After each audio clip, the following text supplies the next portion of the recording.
৩টি দাগ স্কিনে হচ্ছে, চামড়ায় হচ্ছে, ত্বকে হচ্ছে। বাট আপনি এটাকে স্বাভাবিক মনে করলেও এটা একটা মারাত্মক স্কিন ডিজিজ হতে পারে। ১ নম্বর দাগটা হচ্ছে আমাদের বগলে বা ঘাড়ের চামড়াটা হঠাৎ করে কালচে হয়ে যাচ্ছে, মোটা হয়ে যাচ্ছে। কিন্তু যেটা আপনার আগে ছিল না।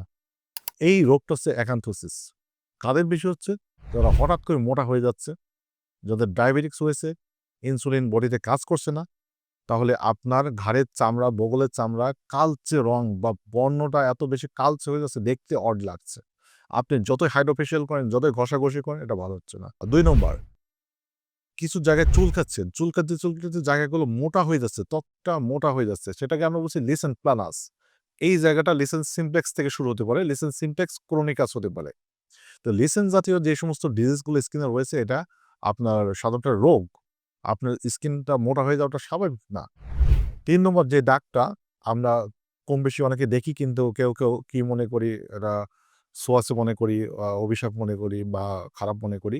সেটা ভিটিলিগো, সেটি বা ধবল রোগ। জায়গাটা অনেকে ছোট বাচ্চারা মনে করে যে সে কত সুন্দর ফর্সা হয়ে গেছে। আসলে এটা ফর্সা না। রঙের ত্বকটা আপনার যেমনটা আছে এটাই আল্লাহ তাআলা দেওয়া, প্রাকৃতিকটাই ভালো।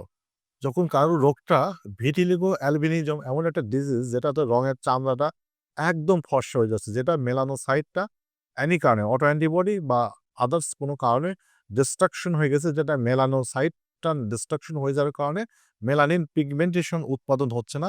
ফলে ডিসপিগমেন্টেশন হওয়ার কারণে পিগমেন্টেশন ডিসঅর্ডারের কারণে জায়গাটাকে রংটা পরিবর্তন হয়ে যাচ্ছে।